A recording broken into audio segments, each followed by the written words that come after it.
मैं बता रहा हूं आपको, ये आपकी जो फौज कह रही है ना कि हमें इतने मिलियन एकड़ दे दो, 1 मिलियन 2 मिलियन एकड़ जमीन दे दो और हम इन जमीनों में कॉर्पोरेट फार्मिंग करेंगे। आपकी फौज का प्रपोजल है, मैं नहीं कह रहा। कितने मिलियन या 10 लाख या 20 लाख, पता नहीं कितने लाख एकड़ आपकी फौज ले रही है कि हम इसके ऊपर खेती बाड़ी करेंगे। यह काम होता है फौज का, खेती बाड़ी करना। फिर आप कहते हैं आपकी अजीम फौज है। ये फौज ये धनिया उगाएगी, गजवाए हिंद करेगी? ये बताओ पहले मुझे। ये तो धनिया उगाने वाली बात कर रहे हैं। गजवाए हिंद आपके दिल में है। आप कह रहे हैं कि फौज हमारी गजवाए हिंद करे, काफिरों को मारे, दिल्ली के लाल किले पे सब्ज परचम लहराया जाए। ये पाकिस्तानियों की ख्वाहिश है। ये पाकिस्तानी चाहते हैं कि उनकी अजीम फौज, नंबर 1 फौज ये काम करे। नंबर 1 ISI, जो दुनिया की नंबर 1 एजेंसी है, वो ये काम करे। गजवाए हिंद, कश्मीर हासिल करे, दिल्ली हासिल करे और पूरे के पूरे भारत पे दोबारा एक बार मुगल साम्राज्य स्थापित हो जाए। यह हम पाकिस्तानी चाहता है और चाहता है कि उसकी फौज यह कारनामा करे। लेकिन पाकिस्तानी आर्मी क्या चाहती है? वो कहती है प्याज कौन उगाएगा, धनिया कौन उगाएगा, पालक कौन उगाएगा, गोभी चाहिए कि नहीं चाहिए? टमाटर के लिए बड़ा चूचू कर रहे थे, अब तुम्हारे मुंह से गजवाए हिंद निकल रहा है। हैं? टमाटर चाहिए कि नहीं? उदाहरण दे रहा हूं, एग्जाम्पल दे रहा हूं। फर्ज कीजिए बांग्लादेश गाड़ी चला रहा है तो पाकिस्तान रियर व्यू मिरर में नहीं देखता कितने पीछे छूट गया। लेकिन कहने वाली बात है, अच्छा अब ये कुवैत और ये कतर के जो शेख आ रहे हैं, ये काहे के लिए आ रहे हैं दोस्तों? ये आ रहे हैं खरीदारी करने के लिए। जैसे रिकोडिक का 15% अरबों ने खरीद लिया, अब ये बाकी अरब आए हैं लेने के लिए। और पाकिस्तान ऐसा कर क्यों रहा है? और अगर पाकिस्तान में ऐसा इन्वेस्टमेंट करना है तो यूरोपीय देश क्यों नहीं आ रहे? Why aren't European countries investing? Why is America not investing? Why is Australia not investing? Why is Canada not investing? Why is New Zealand not investing? Why are all these big countries जो G7 की हैं, वो क्यों नहीं invest कर रही हैं आंखें यहां पे? ये क्यों नहीं इन्वेस्ट कर रही हैं आप ये बताइए। इसके पीछे कारण मजहब है। अब मैं आपको बताता हूं क्या स्टोरी है मजहब की। दोस्तों ऐसा है कि एक ना एक दिन पाकिस्तानी कौम जो सो रही है, नींद में है, वो जागेगी और उस दिन ये कौम पूछेगी कि हमारे वसाइल तुमने किसको बेचे। तो आपके पास एक स्टोरी होनी चाहिए। आप ये नहीं कह सकते कि हमने अमेरिका को बेच दिया, फिर आप अमेरिका के टट्टू बन जाएंगे, आप अमेरिका के एजेंट बन जाएंगे। आप ये नहीं कह सकते कि हमने इंग्लैंड को बेच दिया, फिर आप गोरे के एजेंट बन जाएंगे। आप ये नहीं कह सकते फ्रांस को बेच दिया, आप ये नहीं कह सकते कि कनाडा को बेच दिया।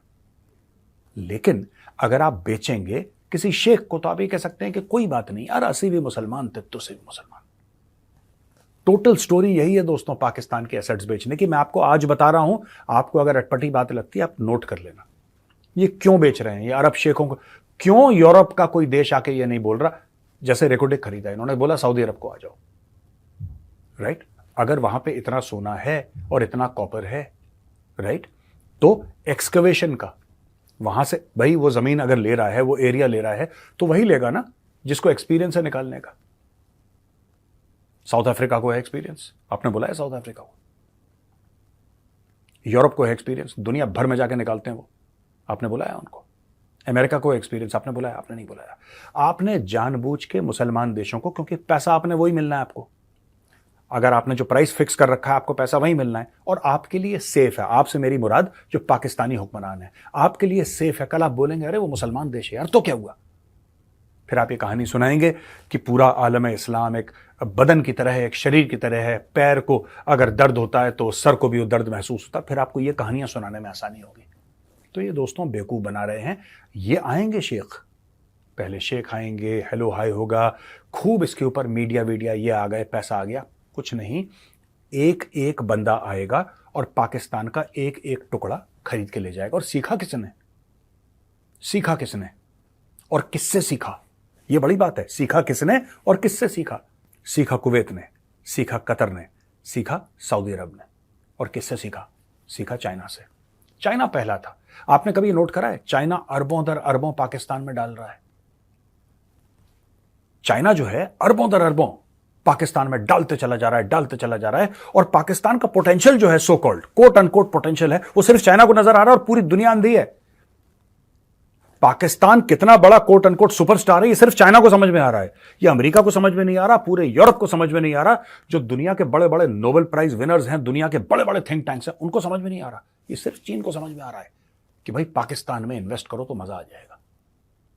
ये पाकिस्तानी कौम के साथ बहुत बड़ा गेम चल रहा है और यही गेम इमरान खान ने एक्सपोज करा था। मैं आज आपको बताता हूं, इमरान खान जो जेल में है ना, ठीक है, उसकी खटपट फौज के साथ हो गई, नो डाउट उसकी खटपट हो गई।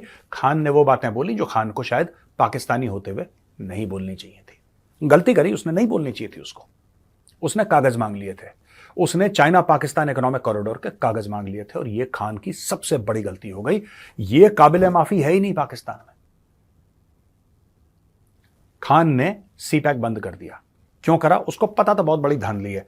ये लोग क्या कर रहे हैं आपको पता है? शहबाज शरीफ अब ये छोटे छोटे सीपैक शुरू करेंगे, छोटे छोटे सीपैक। और एक सीपैक ऑलरेडी छोटा वाला इन्होंने शुरू कर दिया रेकोटेक में। वो छोटा सीपैक है, इतना इतना सा सीपैक का वो है, मंसूबा टाइप का, राइट। अरब शेख आएगा, अरब शेख पैसा लगाएगा और अरब शेख आउट। पाकिस्तान में it is part of their rules and regulation and part of their law कि भाई आप एक जनरल को, जो जनरल बनेगा, आप उसको इतनी जमीन देंगे, इस भाव पे देंगे। इसको कहते हैं इंस्टीट्यूशनलाइज करप्शन। जब आप उसको इंस्टीट्यूशन का हिस्सा बना देते हैं कि ये लीगल है, आप चिंता मत करो।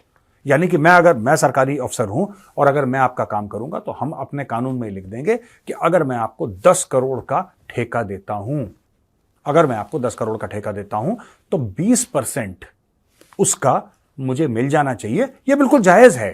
ये 20% तो मेरे हक का है, कानून कहता है कि 20% इसका है। हां, अगर मैं उसके ऊपर मांगता हूं तब मैं करप्ट हूं, तब मेरे ऊपर कार्रवाई। इन्होंने फौज के साथ यही काम करा है। ये कह रहे हैं अपने एक्सपोर्ट्स बढ़ाएंगे।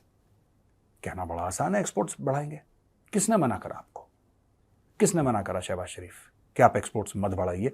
किसने आपका हाथ रोका है? कौन से यहूदी ने साजिश कर दी? कौन से हिंदू ने साजिश कर दी? किसने मना करा आपको? आप तौलिए जांगिए बनियान इसके अलावा कुछ बना नहीं पाते हैं आप लोग। क्यों? क्योंकि आपके पास वो मैन पावर नहीं है, आपके पास वो स्किल नहीं है। सिर्फ कोट अनकोट जज्बे वाली कौम होने से कुछ नहीं होता। इसकी जीरो वैल्यू है कि हमारी कौम में बड़ा जज्बा है। जो पाकिस्तानी कहते हैं ना हमारी कौम में बड़ा जज्बा है, इसकी वैल्यू जीरो है। 2 कौड़ी का फर्क नहीं पड़ता किसी को तुम्हारी कौम में जज्बा है कि नहीं है। तुम्हारी कौम मेहनती नहीं है। ये अकेली कौम है जो वीजा पासपोर्ट लेके विदेश जाके भीख मांगती है। अब मैं आपको यह बताता हूं कि परवेज मुशर्रफ ने करा क्यों। परवेज मुशर्रफ ने दोस्तों इसलिए करा कारगिल वॉर। ये सब तो ठीक था, कश्मीर वश्मीर ये सब करना और हाईवे 1 अल्फा सियाचिन को कट ऑफ करना, ये इसके दिमाग में कीड़ा कहां से आया आपको पता है?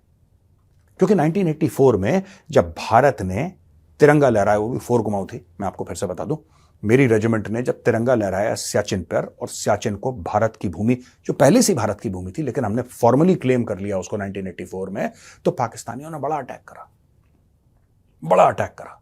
ये करा वो करा, हमला ये सब दुनिया भर का इंडियन आर्मी ने ठोक दिया। आज की तारीख में आपको पता है सियाचिन ग्लेशियर पे 1 इंच भी पाकिस्तान के पास नहीं है, 1 इंच। लेकिन उस समय पाकिस्तानी फौज का, उस इलाके का ब्रिगेड कमांडर कौन था? सोचिए, उस जमाने में मिड 80s में जिसने अटैक करवाया था पाकिस्तान की ओर से पाकिस्तानी फौज, he was a young brigadier called brigadier Parvez Musharraf, जो बाद में जाके आर्मी चीफ बना और उसने ये सब बकवास करी।